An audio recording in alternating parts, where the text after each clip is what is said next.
नमस्कार। सचिन पायलट अशोक गहलोत को लेकर अच्छी तस्वीर सामने आई, हम साथ साथ का मैसेज दे रहे हैं, बहुत अच्छी, देखने में भी दौसा में लगा या फिर यहाँ मुलाकात। लेकिन राजेंद्र राठौड़ ने भी सवाल उठाए, बीजेपी की तरफ से सवाल उठाया जा रहा है, कहा जा रहा है कि तूफान के पहले की शांति है ये साथ नहीं रहने वाले, कुछ तो वजह होगी। इस मुलाकात को प्रदेश की जनता कैसे देखे रफीक जी? तूफान नहीं है, तूफान नहीं, ये सुनामी आएगी। ये जो दोनों साथ हो रहे हैं ना, ये 150 से ज्यादा सीटों के संकेत है। सुनामी किसके लिए रहेगी? तो उनके एकजुट ये हो रहे हैं और तूफान बीजेपी में आ रहा है। आप लोग क्यों आप लोगों के अंदर इतना वो उत्तेजना और एक्साइटमेंट हो रहा है? अगर हमारे नेता एक प्लेटफॉर्म पे दिख रहे हैं जी, तो इनको क्या तकलीफ हो रही है? ये अपने घर में देखो, पहले अपने राष्ट्रीय अध्यक्ष का चुनाव तो कर लो। राष्ट्रीय अध्यक्ष का चुनाव नहीं कर पा रहे हो, खींचातानी हो रही है, किसको बनाए किसको नहीं बनाए, आरएसएस के कहने से बनाए, सीनियर लीडरशिप के कहने से बनाए, कौन बनाए, सहमति नहीं बन पा रही है। तो अपने घर में देखो, पांव में जलती देखो, गांव में जलती मत देखो, अपनी परवाह करो। और ये तूफान नहीं, सुनामी आएगी। मेरी बात लिख लेना, ये जितने बैठे हैं सब जने, सुनामी आएगी। लेकिन रफीक जी, सुनामी किसके लिए आएगी? कैसी सुनामी? इसको पॉजिटिव ले या नेगेटिव ले? क्योंकि सुनामी को पॉजिटिव तो लिया नहीं जाता, लेकिन आपके कहने का मतलब क्या है वो भी जरा स्पष्ट कर दीजिए। सुनामी चुनाव परिणामों में आएगी। चुनाव परिणामों में अगला चुनाव होगा तो इनको पता लग जाएगा। यानी ये माने कि ये मुलाकात असर डालेगी, कांग्रेस को मजबूत करेगी 2028 के मद्देनजर? 100%। और ये पंचायतों में भी नजर आ जाएगा आपको। आ गया नजर अभी जो निगम के नीचे चुनाव होंगे उसमें भी नजर आ जाएगा। और अभी ये बीजेपी वाले बहुत ज्यादा बोल रहे थे, अभी तो सुन रहा था आपके चैनल जी। इनको ये पूछ लो जरा, 5 काम तो गिना दो 1.5 साल के।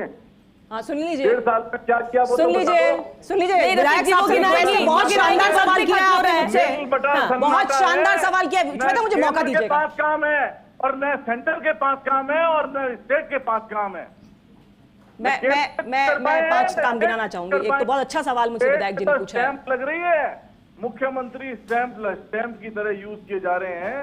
रफीक जी, आपको कोई काम 1.5 साल में नहीं नजर आया? सरकार का कोई काम नजर नहीं आया?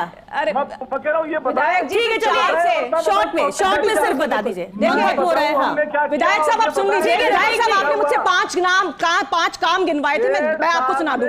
सबसे पहले ही साल में राइजिंग राजस्थान शुरू करके हम लोग 6 लाख से ऊपर की रोजगार सृजित करेंगे, जिसमें 3 लाख करोड़ का इंप्लीमेंट कर दिया। आप लाए थे आखिरी के अंदर। सिंधु जल समझौता जो कैंसिल हुआ, उसकी वजह से पानी भी हमारे पास आएगा। इसमें ERCP यमुना जल समझौता हम लोगों ने करवाकर, जिसको हरियाणा चुनाव में आपने कहा था कि हम कैंसिल कर देंगे, लेकिन हम लोग पानी लेकर आएंगे। बिजली के क्षेत्र में 2027 तक हम लोग काम करना शुरू कर दिया। सोलर के लिए जो MOUs हुए, राजस्थान अपना पानी खुद बनाएगा, चाहे वो अन्नपूर्णा रसोई हो, उसके अंदर हमने पैसा बढ़ाने का काम किया। उज्ज्वला गैस जो है वो हमने 450 में देने का काम किया। हमने लगातार काम किए, लेकिन आपको प्रॉब्लम ये, और देखिए सबसे अच्छा जो स्टैंपिंग है वो जनता करती है। अगर आप 4 से 1 पे कैसे आगे, तो किसी को 2018 में गहलोत 99 में क्यों अटक गए? रफीक जी, राखी जी, 150 के अगर मुंगेरी लाल के सपने देखने तो आपकी इच्छा है, लेकिन 2018 में भी गहलोत और पायलट साथ थे, लेकिन कितनी सीटें आई थी? 99 सीट्स आई थी। एसपी मित्तल साहब, एक अहम सवाल है, देखिए रफीक जी भी उन्होंने भी अपनी बात यहां पर रखी। एसपी मित्तल साहब,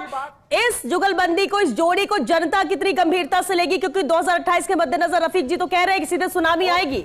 और इनके पेट में दर्द कैसे हो गया? हमें कुछ आपने सुना भी विधायक जी, मैंने कहा जनता को तकलीफ हुई। देखिए श्वेता,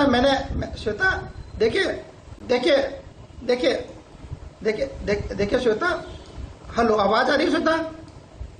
हेलो, बिल्कुल मित्तल साहब, आप अपनी बात पूरी कीजिए जी। हेलो श्वेता, आवाज आ रही है? बिल्कुल सर, आपकी आवाज आ रही है, आप अपनी बात पूरी कीजिए। श्वेता देखो, मैंने शुरुआत में ही कहा कि यदि सचिन पायलट और अशोक, हाँ श्वेता, मैंने कहा कि सचिन पायलट और अशोक गहलोत साहब यदि एक होते हैं तो राजस्थान में कांग्रेस को मजबूती मिलेगी। मेरी बात को ये रफीक साहब ने आगे बढ़ाया और उन्होंने कहा कि यदि क्या नाम से ये दोनों एक साथ आ गए हैं और अब क्या नाम से सुनामी आएगी और राजस्थान में 2028 के अंदर कांग्रेस को 150 सीटें मिलेगी। मेरा रफीक खान साहब से एक सीधा सा सवाल है कि वो मुख्यमंत्री के रूप में किसे देखना चाहते हैं, अशोक गहलोत साहब को या सचिन पायलट साहब को? जी रफीक जी इसका जवाब दे दीजिए, डिबेट खत्म करने वक्त खत्म हो गया। साहब, विधायक दल का नेता पार्टी आला कमान के डायरेक्शन में, और जो विधायक चुन के आते हैं उनके निर्णय के अनुसार होता है। अभी कौन विधायक चुन के आएगा, नहीं आपकी पसंद वो पूछ रहे हैं सर, रफीक जी आपकी पसंद पूछ रहे हैं, बाकी तो बाद में तय होगा। कांग्रेस तो नियम से चलती है, कांग्रेस नियम से चलती है। मेरी पसंद इंडिविजुअल नहीं है, मेरी पसंद पूरी कांग्रेस है और कांग्रेस पार्टी। अब पूरी कांग्रेस तो सर सीएम नहीं बन सकती ना, अगर ऐसा होता है तो अपनी अपनी पसंद होती है। नहीं खुलेगी, बीजेपी पर्चियां नहीं खुलेगी। 25 सालों में तो 99 से ऊपर निकले नहीं आप लोग। अब बातें करते हो सोनामी की, 18 में साथ थे ना गहलोत और पायलट, साथ में क्या कर लिया? आप एक्सपोज हो चुके हैं विधायक जी, हर चीज का समय होता है। जनता के सामने आप एक्सपोज हो चुके हैं कि आप लोग सिर्फ राजनीतिक अपनी रोटियां सेकने के लिए साथ होते हो। राजस्थान से आपको कोई मतलब नहीं है, हर चीज का समय था, वो निकल चुका है। अब हमारा समय है और आगे देखिएगा कि 2028 में